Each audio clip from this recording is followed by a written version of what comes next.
जी, महंगाई के हवाले से गुफ्तगू जारी है और इस वक्त हमारे साथ एक फैमिली मौजूद है। मैं उनसे बात करता हूँ और ये जानना चाहूँगा कि वो क्या सोच रहे हैं, कि क्या वाकई उनको नज़र आ रहा है बाज़ारों में महंगाई है, गहमा गहमी है या फिर नहीं। अस्सलाम वालेकुम। वालेकुम सलाम। सर, कैसे हैं आप? अल्लाह का शुक्र है। महंगाई ने कमर तोड़ी है या नहीं? बिल्कुल तोड़ी है, गरीब आदमी तो जी नहीं सकता। रमज़ान देखें बिल्कुल ये खड़ा हुआ है सर पे। हमारी हुकूमत कुछ भी नहीं करती भाई, और गरीबों को वो मुसीबतें डालती है, परेशानियाँ हर तरीके की। रोज़गार है नहीं, अभी सानियत इतना बड़ा हुआ है, उसका भी कोई हल नहीं है। अच्छा, ये बताएं कि देखें हर साल एक होता है बचत प्रोग्राम की जो हमें सुनने को मिलते हैं हुकूमत की तरफ से, ये यूँ हो जाएगा, आटा दालें चीनी सस्ती हो जाएंगी। लेकिन अगर प्रैक्टिकली तौर पे देखा जाए, बाज़ारों में हम निकलते हैं, आप बाज़ार में आते हैं, आपको लगता है कि वो जितने भी इस तरह की कोई स्कीम्स लॉन्च की जाती हैं गवर्नमेंट वाली साइड से, तो कोई उस पर अमल दरामद होता नज़र आ रहा होता? कोई अमल दरामद नहीं होता, सिर्फ वो कहने तक की हद तक होता है, बाकी कोई अमल नहीं होता। हम तो हर बाज़ारों में जाते हैं, घूमते रहते हैं, इंसान उधर ही जाता है या दो पैसे बचते हैं। जहाँ भी जाओ उधर यही महंगाई खड़ी होती है। ये कहते हैं पिछला माल है, ये है, वो इस तरीके की बात करते हैं। इंसान करेगा क्या करेगा? खामोश होकर ले लेते हैं, खामोश चीज़ें। जब इंसान को 10 किलो लेना चाहिए, वहाँ 2 किलो ले लेता है, ये होता है।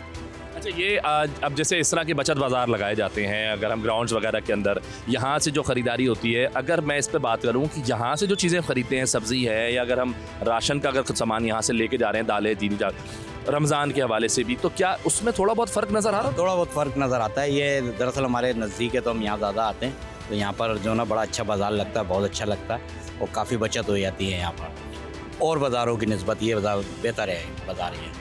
मैं आपसे भी जानना चाहूँगा, मुझे ये बताइएगा कि कौन सी चीज़ रमज़ान के हवाले से आपको लगता है कि इस चीज़ को ज़्यादा सस्ता हो जाना चाहिए, एक रेट इसका फ़िक्स होना चाहिए? वो फ्रूट है या दालें हैं, चावल है, आटा है, चीनी है, घी है, तेल है, ये चीज़? जी अस्सलाम। वैसे तो सारी चीज़ें सस्ती होनी चाहिए, जैसे तेल है और फ्रूट तो है, इंसान रमज़ान में अच्छा खा लेता है जो गरीब है इंसान, और बाकी हर चीज़ ही वैसे दाल वाल जो भी है सभी सस्ती होनी चाहिए रमज़ान में जो है। क्या कह रहे हैं भाई आप? मैंने कहा बाज़ारों में फिर भी सस्ती मिलती हैं चीज़ें ना, हम लोग डिस्ट्रीब्यूट करते हैं, लेते हैं, ठीक है ना। बाज़ारों में माशाल्लाह बहुत कम प्राइस में हमें चीज़ें मिल जाती हैं जो अवेलेबल नहीं होती दुकानों पे, ठीक है ना। बाज़ारों में ये जो बाज़ार लगते हैं, बचत बाज़ार, इनमें हमें उस रेट पे सब्ज़ी मिलती है या फ्रूट मिलता है या XYZ कोई भी आइटम हमें बहुत अच्छे प्राइजेस में मिलता है। जी, मुझे ये बताएं, आपसे मैं जानना चाहूँगा, जैसे भाई बता रहे हैं कि यहाँ पर कुछ अच्छी चीज़ें मिल जाती हैं। चले, ये तो खाने पीने के हवाले से बता रहे हैं, एक ज़रूरियात ज़िंदगी की। आगे ईद भी आती है, लोग शॉपिंग करने के लिए बाज़ारों में बड़ी रश होता है, तो क्या फ़र्क नज़र आता है और क्वालिटी वो चीज़ मिलती है जो बाज़ारों में हम दुकानों से ख़रीदने जाते हैं बड़े बड़े मॉल्स में, तो क्या वैसे ही कपड़े मिलते हैं, वैसी क्वालिटी मिलती है?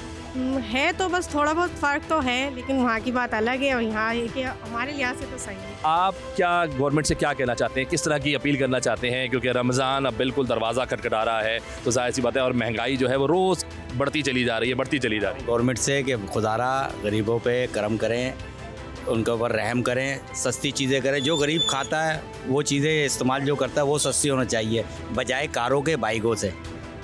फ्लैट सस्ते कर दिए, बाइकें सस्ती करे, गरीब कोई ले सकता है, गरीब तो अनाज खाता है, वो सस्ता करते हैं। प्लीज़ आप लोगों से यही गुजारिश है मेरी। जी, रमज़ानुल मुबारक का जो है आप बाबरकतों वाला महीना आने वाला है और बिल्कुल ही आप समझ लें कि दरवाज़ा खटखटा रहा है, लेकिन महंगाई का तूफ़ान जो है ना, उससे ज़्यादा शायद उसको जल्दी है आने की। और बाज़ारों में इस कदर गहमा गहमी है महंगाई को लेकर, हर साल यही होता है, लोग परेशान होते हैं कि इस महीने में तो महंगाई जो है वो ख़त्म होनी चाहिए। और सिर्फ ऐसा नहीं है कि फ्रूट महंगे हों, सब्ज़ियाँ महंगी हों, जो है दाल चावल घी वगैरह महंगे हों, बल्कि और भी बहुत सारा सामान है जो इस महीने में महंगा हो जाता है। जैसे मैं अभी एक चूड़ियों के स्टॉल पर खड़ा हूँ, मेरे साथ भाई मौजूद है, मैं इनसे बात करना चाहूँगा और ये जानना चाहूँगा कि क्या ये जो इनका आइटम है ये भी महंगा होता है रमज़ान में या नहीं? अस्सलाम वालेकुम। वालेकुम अस्सलाम। भाई ये बताइएगा कि जो चूड़ियाँ हैं, ज़ाहिर सी बात है, तो नीड है, आगे ईद है, लड़कियाँ औरतें आएंगी, ख़रीदारी करेंगी, पहनेंगी, तो क्या इसमें भी फ़र्क पड़ता है? ये भी हर साल महंगी होती है या नहीं?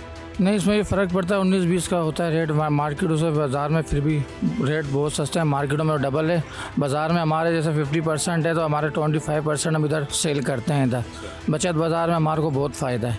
अगर मार्केट से लेते हैं तो हमारे को डबल पड़ता है, अगर होल सेल से हम काम करते हैं तो थोड़ा फ़र्क पड़ता है हमारे को वहाँ से भी ख़रीदारी में। महंगाई हो जाती है। रमज़ान में हमारे को डबल रेट में बढ़ता है रेट हम। अच्छा, अगर पूरे साल की बात करें तो पूरे साल अगर आप इस आइटम को बेच रहे हैं, चूड़ियों को, तो वो जो एक पूरा साल गुजर गया और जो रमज़ान का एक महीना है, इसमें अगर मैं बात करूँ परसेंटेज पे कितना फ़ीसद जो है इजाफा हो जाता है महंगाई में इस चीज़ के लिए? इस पर हमारा 10% बढ़ जाता है। 10% बढ़ जाता है जी, रमज़ानों में। सारे फिर आप भी अपना मार्जिन रख के बेचते हैं? बिल्कुल, यहाँ पे अभी हम 5% हम रखते हैं अपना। फिर भी हम कहते हैं महंगाई तो मार्केट से तो हम फिर भी रेट कम बेचते हैं हम। जैसे वहाँ 100 है तो यहाँ 50 का बेच रहे हैं बजट। अगर हम बड़े बड़े मॉल्स में जाते हैं तो वो लोगों का अक्सर ये होता है कि नहीं यार, वो जो क्वालिटी है वो अलग होती है, अलग है। क्या ऐसा है? क्वालिटी में भी फ़र्क होता है? बिल्कुल सेम, दोनों एक ही चीज़ होती है कि हम बाज़ार में बैठे हुए ओपन है, वो मॉलों में दुकानों में बैठे हुए हैं, इसलिए वहाँ पे रेट ज़्यादा होते हैं। देखिए, अब ओवरऑल बड़े हालात बुरे चल रहे होते हैं महंगाई को लेकर, हर बंदा डिस्टर्ब है, परेशान है, नहीं बेचारे की अब जेब इजाज़त देती चीज़ें खरीदने की। तो मुझे ये बताइएगा, महंगाई जब हो रही है तो सेल पर कितना फ़र्क पड़ रहा है? तकरीबन 20% फ़र्क पड़ जाता है हमारे को से 20% पड़ जी महंगाई के इस दौर में। रमज़ान गुजर गया, ईद गुजर गई, उसके बाद रेट पुराने हो जाते हैं या नहीं? दोबारा लो पे आ जाती है रेट मार्केटिंग की। तो ये फिर एक मसनूई महंगाई नहीं हुई? ये बस थोड़ा ब्लैक में बेचते हैं मार्केट में, जिनके पास माल होता है शॉर्ट करके बेचते हैं वो। पीछे से वहाँ पे उनको भी इतना नहीं महंगा मिलता, ये हमें मिलता है पीछे से मार्केट से, क्योंकि ब्लैक में बिकता है माल। क्या कहना चाहेंगे? कोई अपील करना चाहेंगे, गुजारिश करना चाहेंगे महंगाई के लिए? गुजारिश यही है कि बस गरीब आवाम के ऊपर रहम किया जाए। हालात बहुत ख़राब है पाकिस्तान के, अल्लाह सबको अपने हिफ्ज़ अमान में रखे। महंगाई के ज़ोर में बस अल्लाह ही मालिक है सबका। हम आप बताएं, रमज़ान आ गया है, सर पे खड़ा है, महंगाई नज़र आ रही है या नहीं? बिल्कुल नज़र आ रही है, बिल्कुल नज़र आ रही है महंगाई। हुकूमतें तो बहुत ऐलान करती हैं बचत के हवाले से भी, फिर क्यों नहीं होता? हम बचत बाजार लगा रहे हैं, हम ये लगा रहे हैं, बेचारे बचत बाजार वाले भी क्या करें? आगे से माल इनको महंगा मिलता है तो जाहिर है ये भी महंगाई देंगे ना। अच्छा, जो बाहर मार्केटें हैं, दुकानें हैं, बड़े बड़े मॉल हैं, शॉपिंग मॉल हैं, वहाँ पर तो महंगाई एक नज़र आती है। क्या इस बाज़ार में भी नज़र आ रही है? इसमें आती है मगर थोड़ी कम नज़र आती है।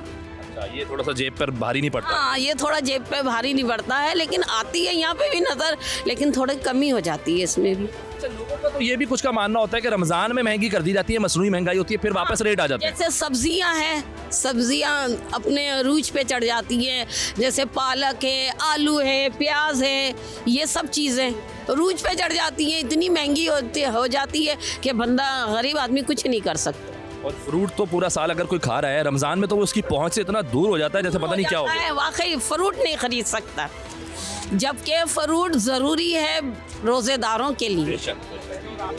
लेकिन फ्रूट वाले कहते हैं कि हम एक ही महीने में पूरा साल का कमाएंगे। जी, अब मैं मौजूद हूँ एक कपड़ों के स्टॉल पर, मेरे साथ बड़े साहब मौजूद हैं। मैं इनसे बात करूंगा कि देखिए, यहाँ तो ये बेसिकली अपनी चीज़ें यहाँ पे सेल कर रहे हैं, ठीक है, कपड़े, लेकिन जाहिर सी बात है यहाँ रहते हैं, शहर में रहते हैं, तो और भी ज़रूरत की चीज़ें खरीदते होंगे। रमज़ान सर पर है, इन्हें महंगाई कितना डिस्टर्ब कर रही है, इनसे बात करते हैं। अस्सलाम वालेकुम। वालेकुम अस्सलाम। सब महंगाई के बारे में बताएं, आपको कितना जो है वो तंग कर रही है? महंगाई तो बहुत ज़्यादा तंग कर रही है इस टाइम, हमारे अखराजात ही पूरे नहीं होते हैं। महंगाई का ये आलम है कि जो खरीदे पहुँच से लोगों की जो है हर चीज़ दूर हुई है। लेकिन आपकी मुस्कुराहट बता रही है कि आपको तो तंग नहीं कर रही। तो बिल्कुल भी नहीं, इस टाइम तो हम इतने परेशान हैं कि हम जानते हैं कि अपने अखराजात कैसे पूरे कर रहे हैं। अच्छा, जी हाँ, और लोगों की बात तो ये रही कि कपड़ा तो बाद में ख़रीदेंगे, लोगों के खाने पीने की अशियाओं को पूरा नहीं कर पा रहे हैं। कोई बिजली के बिल से परेशान है, कोई पानी से परेशान है, कोई गैस से परेशान है, हर चीज़ कराची से गायब है, ये समझ लें आप। यहाँ तक कि हम इतना कपड़ा लगाकर पहले रोज़ी अच्छी कमा लिया करते थे, आजकल तो जगहों का और अपना अखराजात पूरा करना मुश्किल है। 6 बच्चों का साथ है, इन बच्चों का पूरा करने के लिए बच्चों की तालीम के ऊपर जो अखराजात आते हैं वो भी हम अफोर्ड नहीं कर पाते हैं। आई समझ में ये हालत हो गई है कि इस टाइम गवर्नमेंट पुरसाने हाल तो है ही नहीं, समझ लो गरीबों की। आप एक अरसे से अगर आप ये काम कर रहे हैं, आपने माशाल्लाह आपकी उम्र है, आपने ज़िंदगी में बहुत सारे दौर देखे, उतार चढ़ाव देखे हैं, मुझे ये बताएं कि ये रमज़ान से पहले ही महंगाई इतनी ज़्यादा क्यों बढ़ जाती है? ये हमारे मुल्क में तो ये हाल है कि जब भी कोई त्यौहार आ रहा होता है ना, हर चीज़ कीमत डबल हो जाती है उसकी। हम भी यही करते हैं कि हम कोशिश करते हैं कि अब एक लिमिट के अंदर कोई चीज़ बेचें ताकि लोग अफोर्ड कर सकें, मगर नहीं कर पाते। उसकी वजूहत यही है कि महंगाई ने लोगों की कमर बैंड की हुई है। महंगाई इतनी ऊपर जा चुकी है कि ये समझ ले कि आदमी अगर 100 कमा रहा है तो 1000 का उसका खर्चा रखा हुआ है। तो फिर ये कैसे ख़त्म होगी परेशानी, क्या आपको नज़र आता है कुछ? जब तक महंगाई नीचे नहीं आएगी, खाने पीने की अशियाएँ कम नहीं होंगी, जब तक ये कुछ भी नहीं हो सकता इसका। महंगाई के बारे में तो कहा जाता है एक बार हो जाए तो नीचे आती नहीं है, तो फिर कभी भी नहीं, यहाँ तो रेट बढ़ते हैं, कभी कम होते हुए ही नहीं देखा हमने कभी ये सुना ही नहीं कि चीनी या दूध 50 रुपए से जो है 200 से भी ऊपर हो जाएगा। लोग चाय पिलाते हुए भी कतराते हैं घर के अंदर।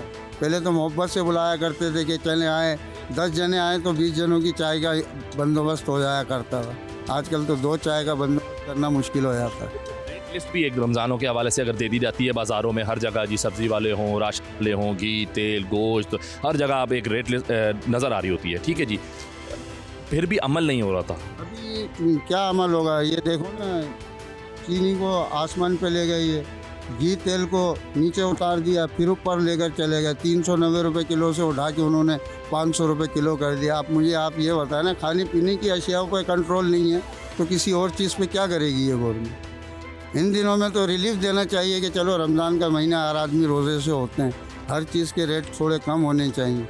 दूसरे मुल्कों में जाकर देखें आप, जब कोई उनका त्यौहार आ रहा होता है तो हर चीज़ के रेट कम हो जाते हैं। हमारे मुल्क में इतने ऊपर चले जाते हैं कि लोग अफोर्ड ही नहीं कर पाते कोई चीज़।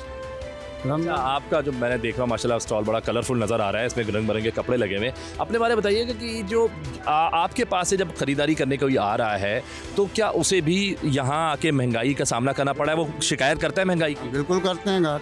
फिर आप उसके लिए क्या करते हैं? से 5-5, 10-10 सूट खरीदा करते थे लोग, अब ज़रूरत पे एक सूट खरीदारी होता है। क्या आपकी भी सेल पर फ़र्क आ रहा है? बहुत फ़र्क आया है। ये समझ लें, हम पहले 250-300 सूट बेचा करते थे, अब 30-40 सूट बेचते हैं सीज़न में तो हमारा माल ख़त्म हो जाया करता था। इस टाइम ये हालत है कि हमें अपने अखराजात पूरे करना मुश्किल हो जाए। क्या अपील करना चाहेंगे गवर्नमेंट? हम तो यही कहेंगे कि भाई महंगाई को थोड़ा कंट्रोल किया जाए, इसको थोड़ा नीचे लाया जाए ताकि गरीब आवाम के साथ साथ हमें भी इसमें फ़ायदा हो सके।